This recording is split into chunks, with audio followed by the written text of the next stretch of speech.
কোরআনের মর্যাদা রক্ষায় আমাদের ইমানের যে দাবি এ সম্পর্কে আমরা জানতে চাচ্ছি।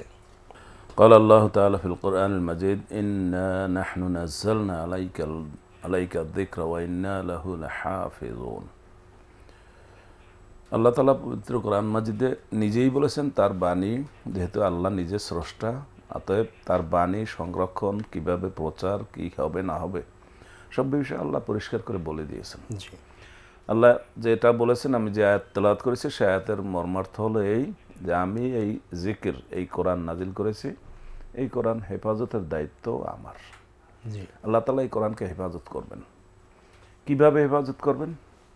আপনি লক্ষ্য করবেন সারা দুনিয়াতে যদি কোরআন যে অবস্থা আমাদের কাছে বই পুস্তকে আছে, এখন তো প্রিন্ট মিডিয়া বা ইলেকট্রনিক মিডিয়ার মধ্যেও কোরআনের সম্পূর্ণ কপি এবং তর্জমা তাফসির অনেক কিছু আছে, আমরা যে কোনো ডিভাইসে পাচ্ছি, যে অনলাইন কোনো অফলাইন ডিভাইসে সব পাওয়া সব যাচ্ছে। ফরম্যাটে পাচ্ছি। কিন্তু আমরা যদি আগের অবস্থাটা বলি যে কোরআন শুধুমাত্র বই পুস্তকে আছে, কাগজে আছে, জি, এবং এই কাগজের লিখিত কপিগুলো যদি সব বেনিশ করে দেওয়া হয়, নষ্ট করে দেওয়া হয়, তাহলেও কিন্তু কোরআন যাচ্ছে না। থাকবে কোরআন হাজার হাজার হাফেজ আছে, লক্ষ লক্ষ লক্ষ হাফেজ। লক্ষ হাফেজ দুনিয়াতে আছে, তাদের থেকে যে কোনো মুহূর্তে এটাকে আবার সংরক্ষণ করে লেখা যাবে। জি, এরপর আপনি লক্ষ্য করবেন, আমরা দেখেছি এক সময় আমাদের ঢাকা শহরে কোনো এক জায়গা থেকে একটা কোরআনের কপি ছাপা হয়েছে, জি, ইচ্ছাকৃত অনিচ্ছাকৃত আমি জানি না, 90 সালের দিকে। তখন এটা মানুষের কাছে এটার মধ্যে ভুল ধরা পড়ছে, যে এটার মধ্যে ভুল লেখা হয়েছে। আচ্ছা, ইবারতে ভুল আছে। এবারে তো লেখায় ভুল আছে, ছাপায় ভুল আছে। জি, সাথে সাথে আমরা লক্ষ্য করেছি যে এটা তারা উঠিয়ে নিয়ে গেছে। নিতে যতটা দেরি হয়েছে ততক্ষণে অনেক জায়গায় এই দোকান মানুষে মানে ক্ষতিগ্রস্ত করে ফেলছে, ভাঙচুর করেছে। ভাঙচুর করেছে। তার মানে আল্লাহ এটাকে সংরক্ষণ করবে, এখানে কেউ ভুল করতে পারবে না। সেটা দেখেন, ওই লোকগুলোকে কিন্তু আমরা কেউ পাঠাইনি। ওই লোকগুলো হয়তো কোরআন ভালো করে জানেও না, কিন্তু আল্লাহর কোরআন ছাপাতে গিয়ে সে কেন ভুল করলো, এটা কেন তদারকি করলো না, সতর্ক কেন হলো না সতর্ক সে? কেন হলো না, এটার জন্য কিন্তু একদল লোক লেগে গেছে। জি, এই লোক কারা? আল্লাহর লোক। নিশ্চয়ই। আপনি লক্ষ্য করবেন রমজান মাসে আল্লাহ ঘোষণা করেন, এক ঘোষণাকারী আল্লাহর পক্ষ থেকে, না দা মুনাদিন ইয়া বাগি আল খায়রে আকবেল ইয়া বাগি আল শাররে আকসের। আল্লাহর পক্ষ থেকে এক ঘোষণাকারী ঘোষণা দিতে থাকেন যে তোমরা অন্যায় কাজ যে করো সে থামো, যে ভালো কাজ করো সে আগাও। আপনি লক্ষ্য করবেন সারা দুনিয়া ব্যাপী রমজান মাসে মানুষের মধ্যে অন্যায় কাজ থেমে যায়, কমে যায়। কমে যায়। জি, তা আল্লাহ যেটা করবেন সেটা আল্লাহর লোক দিয়ে করাচ্ছেন। আপনাকে আমাকে টাকা দিয়ে কিন্তু এটা লোকে করতে পারবে না। তো আল্লাহর বাণী আল্লাহ সংরক্ষণ করবেন। হ্যাঁ, আমরা যারা এই বাণীতে বিশ্বাস করি আমাদের দায়িত্ব রয়েছে। আমার যেমন আমার মাতা পিতার মান সম্মান রক্ষা করা আমার দায়িত্ব রয়েছে, আমার নবীর মান সম্মান রক্ষা করা আমার দায়িত্ব রয়েছে। জি, তার চাইতেও বেশি রয়েছে আল্লাহর বাণী রক্ষা করা, তার সেফটি দেওয়া, তার নিরাপত্তা দেওয়া, তার সম্মান রক্ষা করা আমাদের ইমানি দায়িত্ব। জি, আর একটা বলবো যে যারা অমুসলিম, কোরআনের বাণী কিন্তু মুসলমানের সম্পত্তি না, মুসলমানের বিষয় না, গোটা মানব সকল জাতির মানুষ। জন্য। আল্লাহ বলছেন ইয়া আইয়ুহান নাস উবুদু রাব্বাকুম। আল্লাহ সব মানুষকে বলছেন তোমরা তোমাদের রবের ইবাদত করো, তিনি স্রষ্টা। আবার বলছেন ইয়া আইয়ুহান নাস দরিবা মাসালুন ফাসতামিউ লাহু। ওহে মানুষেরা, একটা উদাহরণ দিচ্ছি তোমরা শোনো। তার মানে সব মানুষকে আল্লাহ তাআলা বলছেন। সুতরাং সব মানুষের দায়িত্ব হলো স্রষ্টার বাণী রক্ষা করা, সেফ দেওয়া, তাকে সম্মান করা।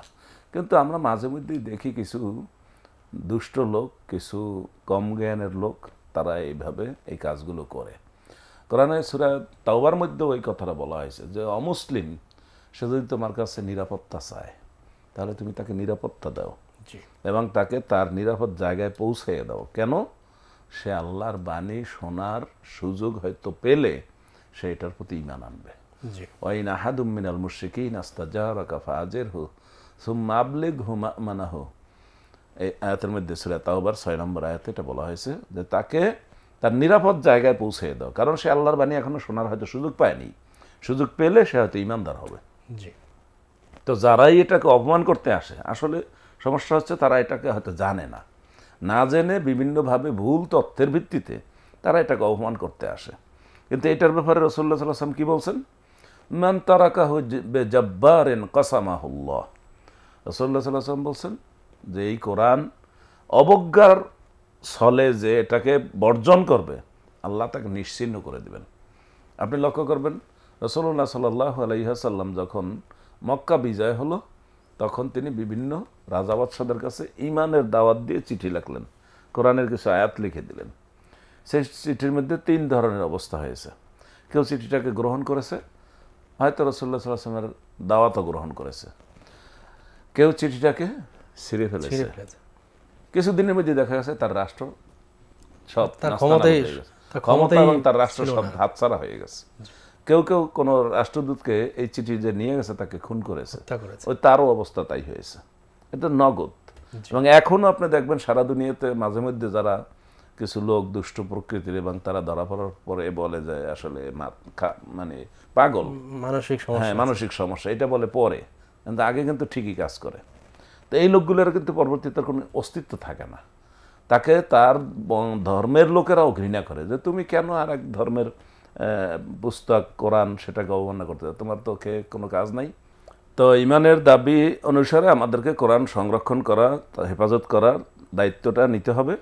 আর অমুসলিমদের মধ্যে যারা এটাকে অবমাননা করে, আমরা বলছি যে তাদের পরবর্তীতে দেখা যায় তাদের বিরাট ক্ষতি হয়ে যায়, কারণ সৃষ্টি আল্লাহর আর বাণীটাও আল্লাহর। সে আল্লাহর বাণীর সাথে যে অবমাননা করে, মূল চাবি তো আল্লাহর কাছে। তাকে কিভাবে শেষ করে দিতে হবে, কোথায় সে ভ্যানিশ হয়ে যাবে, সে তো আল্লাহ জানেন। অতএব এই কাজটা যারা করে, মানে আপনি পরোক্ষভাবে দেখবেন যে অমুসলিমদের মধ্যে যে এটা করে, সেই অমুসলিমরাও কিন্তু তাকে পছন্দ করে না। যে আমরা একটা সম্প্রীতির সমাজে আছি, তুমি এই কাজটা করে আমাদের মধ্যে একটা সম্প্রীতি নষ্ট করে ফেলছো, এখন লোকেরা আমাদেরকে অবিশ্বাস করবে। যেমন এখানে অমুসলিম যারা আছে যে এই কাজটা করছে তারা সংখ্যালঘু, অবশ্যই তারা একটা চাপের মধ্যে থাকবে। আর আমরা যেহেতু আমাদের কোরআনের অবমাননা করছে, আমাদের মধ্যে কেউ হয়তো মানে তাদের উপরে প্রেশার ক্রিয়েট করতে পারে, যদি এটা করা উচিত না, কারণ আইন হাতে নেওয়া উচিত না, কিন্তু লোকেরা করে ফেললে কি করা যায়, এটা তো হয়ে যায়। শাস্তির দাবি করতে হয়। তো এটা মূলত প্রত্যেকেরই। আমরা যেমন আমাদেরকে আল্লাহ তাআলা আদেশ করছেন লা তাসুব্বা আলিহাতাহুম, তোমরা অন্যদের দেবদেবীকে গালি দিও না। তা আমরা মুসলমানরা কোনো ধর্মের অবমাননা করি না, করা আমাদের ধর্মে নিষেধ। এবং তাদের দেবদেবী, তাদের নবী রসুল যারা আছে, আমরা ঈসা আলাইহিস সালামের নামটা সম্মানের সাথে নেই, কারণ আমরা তাকে জানি তিনি আল্লাহর নবী। মুসা আলাইহিস সালামের নাম আমরা সম্মানের সাথে নেই, নাম বলার সাথে সাথে আলাইহিস সালাম, আল্লাহ তার প্রতি শান্তি বর্ষণ করুক, এটা আমাদের বলা আমাদের দায়িত্ব। আমাদের যে কোনো মুসলমান নবীদের নাম নিতে এভাবে বলি। আমরা সব নবী রসুলদেরকে সম্মান করি, এবং অন্য ধর্মের মূর্তি ভাঙ্গা আমাদের কোনো কাজ না, অন্য ধর্মে গালি দেওয়া আমাদের কোনো কাজ না। এই জন্য আমরা কিন্তু এটা করি না। তো সারা দুনিয়াব্যাপী কম বেশি কোরআনের উপরেই মানুষের আক্রমণ থাকে, অ্যাটাক করে তারা। আবার আপনি লক্ষ্য করবেন অমুসলমানরা কিন্তু দিন শেষে তারাই কিন্তু মুসলমান হয়। মুসলমানদের থেকে ভেগে কিন্তু অন্য ধর্মে যায় না, বা দুই একজন গেলেও হয়তো স্বার্থের জন্য যায়, কিন্তু জ্ঞানী গুণী যত মানুষ সব কিন্তু ইসলামের দিকে চলে আসে। অতএব তারা যতই চেষ্টা করুক যে কোরআনকে অবমাননা করে আমাদেরকে অপমান করবে, আমাদেরকে খাটো করবে, আমাদেরকে নিস্তব্ধ করে দিবে, হ্যাঁ, আসলে এটা কিন্তু তারা মোটেও পারবে না। এই ঘটনা আমরা দেখেছি যে নর্থসাউথ বিশ্ববিদ্যালয়ে যে ঘটনা ঘটেছে, সেখানে একজন টিচারের চাকরি চলে গিয়েছিল শুধু একটি হাদিস বলার কারণে। আজকে সেখানে আজকের নিউজ আমি দেখলাম যে সেখানে শত শত কোরআনের কপি বিতরণ করা হয়েছে।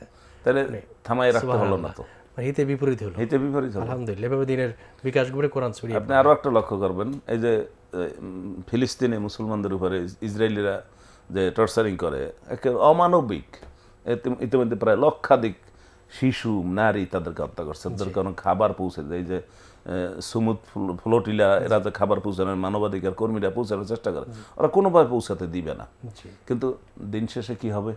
সহিহ মুসলিম শরীফের হাদিস আছে যে লা তাকুমুস সাআহ হাত্তা ইউকাতিলুল মুসলিমুল ইয়াহুদা, যে মুসলমানদের এবং ইহুদিদের মধ্যে একটা যুদ্ধ হবে, সেই যুদ্ধে ইহুদিরা পরাজিত হয়ে যাবে এবং তার নিশ্চিহ্ন হয়ে যাবে। তারা গাছের আড়ালে, পাহাড়ের আড়ালে পলায়ন করে, ভাইয়াকুলুল সাজার ওয়াল হাজার, তখন এই গাছ পাথর এগুলো বলবে ইয়া মুসলিম ইয়া আবদাল্লাহ তাআলা হুনাকা ইয়াহুদিয়ান খলফি, যে মুসলমান তুমি এদিকে আসো, আল্লাহর বান্দা, আমার পিছনে একটা ইহুদি আছে, ওরে খুন করো। আমি এক ফিলিস্তিনি জামাতের সাথে সংযুক্ত ছিলাম, তাদেরকে জিজ্ঞাসা করেছি তিনি এই হাদিসটা জানেন কিনা সহিহ মুসলিম শরীফের। তিনি বলছেন এটা জানেন। আমি বলছি ইহুদিরা এটা জানে কিনা? বলছে ইহুদিরা আমাদের সাথে ভালো করে জানে। তারপর তো ওরা বলতেছে যে যেই মুসলমানদের হাতে ওরা শেষ হবে সেটা তোমরা না, তো সেটা কি আসমান থেকে আসবে? তাহলে তারা কি করে, তারা এখন যতটা পারে মুসলমানদেরকে নিশ্চিহ্ন করে ফেলবে। কিন্তু একটা শ্রেণী তো দাঁড়াবে ইনশাআল্লাহ। কিন্তু রাসূলুল্লাহ সাল্লাল্লাহু আলাইহি ওয়াসাল্লাম অন্য একটা হাদিস আছে, আপনি জানবেন। রাসূলুল্লাহ সাল্লাল্লাহু আলাইহি ওয়াসাল্লাম বলছেন, লা ইয়াবকা আলা যাহরিল আরদি বাইতু মাদারিন ওয়ালা আওয়ারিন ইল্লা আদখালাহুল্লাহু কালিমাতাল ইসলাম বিইজ্জি আজিজিন আও বিযুল্লি যালিলিন। ইসলামের কথা প্রত্যেক ঘরে ঘরে আল্লাহ পৌঁছে দিবেন, ইজ্জতের সাথে নিবে অথবা বেইজ্জতি হয়ে তারপর নিবে। এই যেটা আপনি বললেন যে ওখানে কোরআন অবমাননা করেছে, একজনকে আউট করে দিয়েছে, আর আজকে ওখানে শত শত কপি কোরআন বিতরণ হচ্ছে, এবং যারা কোরআনের ছায়াতলে আগে আসতে কষ্ট বোধ করতো, অসুবিধা বোধ করতো, এখন তারা ইজিলি চলে আসে, সেই বাধাটা দূর হয়ে যাচ্ছে। তাহলে সেই বাধা দূর হয়ে যাচ্ছে, এবং অনেক বাধা বাংলাদেশে দূর হয়ে যাচ্ছে ইনশাআল্লাহ, আলহামদুলিল্লাহ। আলহামদুলিল্লাহ।